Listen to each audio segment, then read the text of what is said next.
We are back again with another quick turnaround as we look ahead to the early Saturday kickoff, Sheffield Wednesday versus Coventry.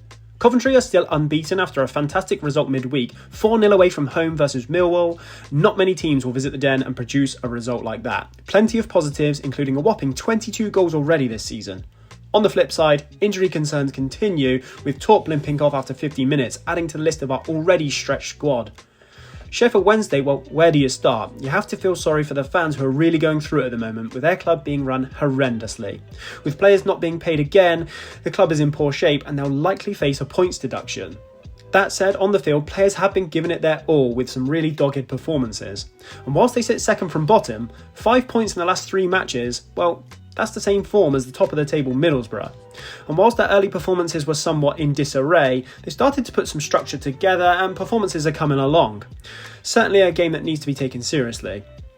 There has been some whispers of a planned pitch invasion in protest, however this is unconfirmed at the time and Lampard will be in full prep mode, albeit with limited time to turn around. Now into lineups. Coventry last out continued with the 4-2-3-1 formation, which seems to be working well. Cov did shift to a back 5 in the last 10 minutes versus Millwall just to shore things up, and again could be a move that was forced with injuries and fatigue playing a part. Looking ahead, it could be dependent on availability. If Torp is fit, then we may see an unchanged squad. However, with Torp injured, then it could be likely we see Lampard opt for more of a back 5 with Wolfenden joining the team. More on that later. The Sheffield Wednesday team sets up in a 3-5-2 and is starting to get some consistency throughout, partially down to limited squad depth also. Likely changes may come from the front line, however, potentially expecting them to remain unchanged also. Now we're looking to their tactical breakdown. Sheffield Wednesday have a deep average backline position, particularly in comparison to Coventry.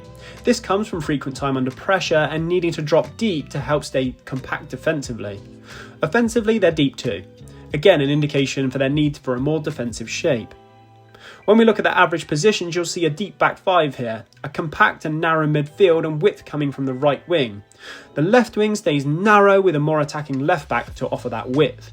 This was versus Birmingham where, well, they saw very little of the ball. Versus QPR, they were more involved on possession and you'll see a back 3 here with width being provided by the 2 roaming wing backs, leaving a very narrow midfield and attacking line, looking to cause that chaos. Looking at their shots this season, you'll note that they don't frequently shoot from distance and have a higher frequency from within the penalty area. This often comes from their build-up play being more cross and counter-attacking dominant and not seeking to be wasteful when they do get a chance. Their goals reflect this with greater success inside the box.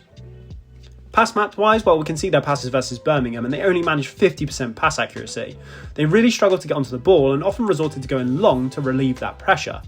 Birmingham are a very aggressive pressers of the ball and so a reduced pass accuracy isn't unusual for the opposition team. Looking at that map, you'd think they weren't really able to muster much, but the game finished 2-2 and perhaps slightly unfortunate not to secure all 3 points there. Their previous game versus QPR offered a better structure, and if we remove the unsuccessful passes here, you can see a more clearer structure with their passing. There was still lots of sideways passes, going long, and perhaps a lack of passes into those final thirds. Their touch map versus QPR shows that further, and you'll see a tendency for the team to get more touches deeper on the pitch. In this match in particular, we saw Bannon dropping to the left-sided centre-backs at times just to get on the ball and offer some kind of control. Average possession-wise, they're lowest in the league with 41% average over the season.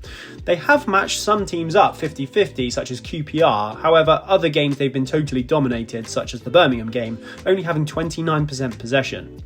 Their pass accuracy is second lowest in the league, so even when they do get the ball they frequently lose it. And with only 70% pass accuracy, it does indicate 2 things. A lack of quality on the ball, but also a need to be more direct, even when chances aren't perhaps on. Looking at touches in the opposition box, we're seeing low numbers again, with them sat in 19. And when we look at passes into the final third, well, they're rock bottom. And we can see that in their pass map and their lack of penetration that they offer. Expected goals conceded, they're in 4th, so well, could be worse. All things considered, they do defend quite well. Second for interceptions per match, albeit a lot of them being from the defensive third. From their team shape, you can expect not much pressing into that final third. Into their expected goals, well, there's some improvement here, and they have been dangerous during some games this season. Their goals per match has slightly underperforming, however. It may be easy to overlook these stats and dismiss the team, however, over the last 3 matches they have started to play with some structure and have created some good chances during those games, so I do think they'll offer a real challenge.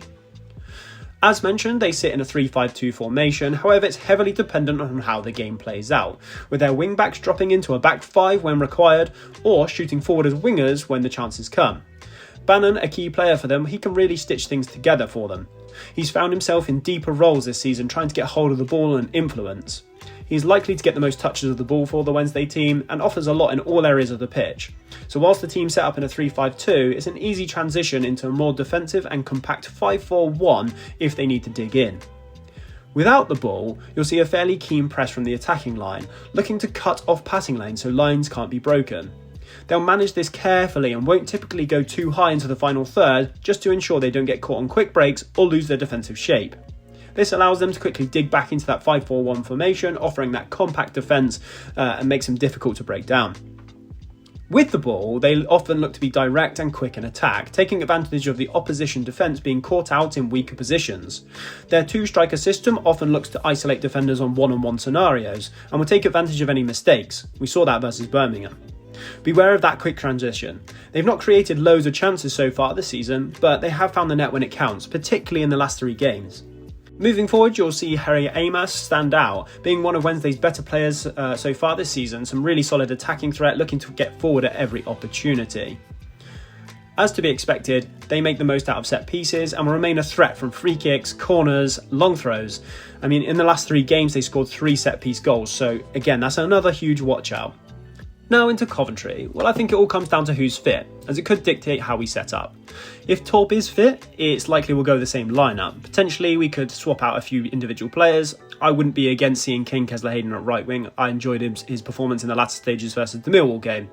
In terms of our setup of the 4-2-3-1, well, we've seen good success, and there's no need to dwell on the stats this season. We are absolutely flying. With the absence of Rodoni in midfield, we've had Eccles come in. We've opted for more longer balls and certainly less penetrating passes into the final third. We saw that in the Millwall game and, well, it did work. However, against a tough back five, we will have to wait and see. It certainly opens the door for more quicker transitions on turnovers, something Sheffield Wednesday will certainly want to see. In the absence of Torp, I can see us shifting to a back five, similarly to the last 10 minutes of the Millwall game, and with this it would allow Wolfenden to come in, securing him some game time. Milan and De Silva would be allowed to be more forward attacking roles, and it may even allow the opportunity of Brow to come in with less defensive responsibility there. A back five would certainly give us good defensive security, however moving forward it does threaten that creativity in the final third, and it may be a case of picking up longer balls and taking chances as opposed to the usual flowing football we've seen earlier in the season. When you look at the game versus Millwall in the Cabrera Cup, where Rodoni and Torp were both absent, we really struggled to get onto the ball and looked poor at times. As soon as Rodoni and Torp came on, they were able to retake hold of the game and we had some kind of flow. I just get the sense that if we start Allen, Eccles and Grimes in that midfield 3, it may be more challenging to move on from those defensive lines. On a more positive note, when you look at the attacking options of Haji Wright, top scorer of the league, Thomas Asante with 3 and now Sims joining in the fun, there's options there and Curran is clicking, and that's a worry for any defence. Something Wednesday will have to manage carefully. Now as we look into the last games for both teams, Wednesday had a 2-2 draw with Birmingham, and whilst they were dominated in the game, Birmingham needed a 99th minute equaliser to secure that point. Wednesday perhaps a bit unfortunate not to walk away with 3 points there. Coventry meanwhile, well, I thought we looked quite different in this game. Not the same penetrating passes and more of a defensive structure, however that's not a bad thing. The counter-attacking worked to a treat, so it's hard to question Lampard's game plan with a 4-0 away win at the Den. Now into key players to watch. For Coventry, Haji Wright, 2 in the last game and top scorer of the league. What else is there to say? Thomas Asante, well, he's got great energy throughout, handy going forward, and he also contributes defensively too. And Milan, again 2 assists in the last match, positive moving forward and has been strong defensively too. For Sheffield Wednesday, we've gone for Barry Bannon, similar to Grimes in a way where he's just a magnet for the ball and can really dictate the game. If he's allowed that space, he can easily control it. Harry Amos, one of Wednesday's top performers so far, solid defensively and flies forward to offer something extra too. And Dominic Iorfa, he's offered defensive stability and some key actions and even a goal so far this season. Now into predictions. I think you're likely to see a more even battle than perhaps people expect. With the potential absences from the squad, I could see it being fairly an even game possession-wise. I'm expecting a slower, more open game with a fatigue playing its part.